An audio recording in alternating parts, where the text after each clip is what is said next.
Pendant le combat sur Namek qui oppose Goku à Freezer, un jeune garçon va apparaître. Ce jeune garçon, c'est Trunks, et il dit qu'il vient du futur. Ensemble, Goku et Trunks en Super Saiyan arrivent à terrasser le tyran. Cette fois-ci, il le tue. Trunks donne les médicaments à Goku et retourne dans son futur. Quant à Goku, il va sur Yardrat. Comme dans l'histoire originale, le roi Cold envahit la Terre.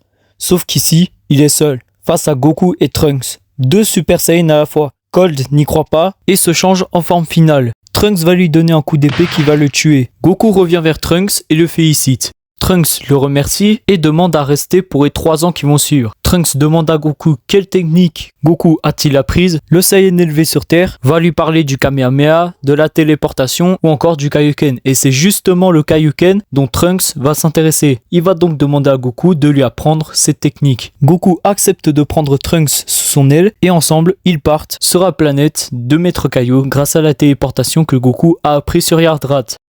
Nos héros retrouvent Maître Kaio qui va superviser leur entraînement. Goku va montrer le Kaioken à Trunks qui va se donner le défi d'obtenir cette technique et de pouvoir la combiner avec le Super Saiyan.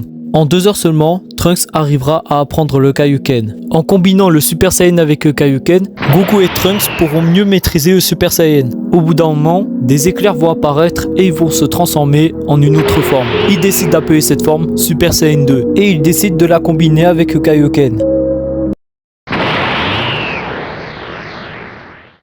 En allant sur le champ de bataille pour affronter les cyborgs, Goku et Trunks remarquent que ce ne sont pas C17 et C18, mais C19 et C20. C20 qui n'est nul autre que le Dr Gero.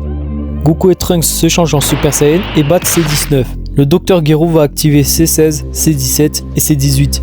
C17 va tuer Gero et les 3 androïdes vont foncer sur Goku et Trunks. Malheureusement pour eux, ils n'avaient pas assez de données pour pouvoir battre Goku et Trunks sous leur forme de Super Kaioken. Pendant ce temps, Vegeta, Gohan et compagnie, c'est-à-dire le reste de la Z-Team, va détruire le labo de Gero ainsi que celle du présent pour empêcher sa naissance.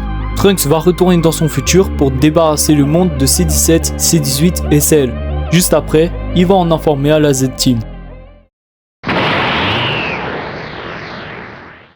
2 Saiyans arrivent sur Terre. C'est Paragus et son fils, Broly, le Super Saiyan légendaire. Contrairement au film, Broly n'est pas fou à cause des pleurs de Goku. Paragus ordonne à Broly de tuer les Saiyans. Mais le prince répond comme quoi le roi Vegeta avait peur que Broly détruise la planète Vegeta et tue tous les Saiyans. Broly, écoutant les paroles du prince et voulant absolument contrôler sa puissance, tue son père pour éviter de redevenir incontrôlable.